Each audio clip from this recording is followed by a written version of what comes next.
survivors of the school massacre in Parkland, Florida, unveiled their own sweeping new gun control proposal today, which includes a call for tougher background checks on gun buyers. But there is confusion over exactly where President Trump stands on those background checks. WBZ political analyst John Keller has more.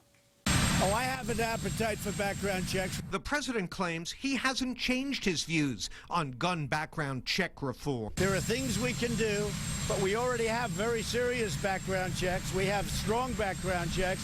We can close up the gaps. In the wake of the massacres in El Paso and Dayton, the president said it was time for what he called meaningful background checks. But he appeared to soften on the topic after speaking with National Rifle Association Chief Wayne LaPierre. We just talked about concepts.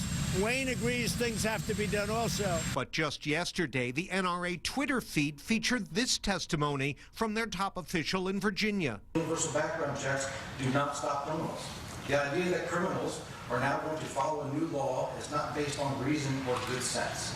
Democratic presidential candidates have jumped on the president's apparent waffling. A 30-minute call with the president of NRA reminded him who's in charge. Apparently they have him by the base, and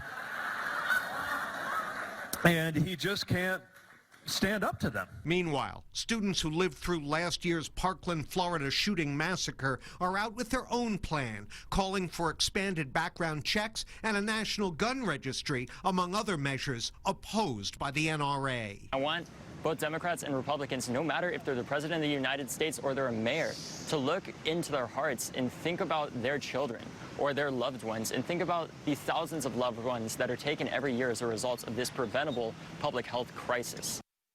Liam, I think we've seen this movie before. Yeah, the familiar pattern, gun violence provokes outrage. Politicians say, oh, yeah, we're going to do something about it. Time passes, nothing happens. It happened after Parkland last year, same thing. So is there anything that's going to change that, you think? You know, I think not much other than an election.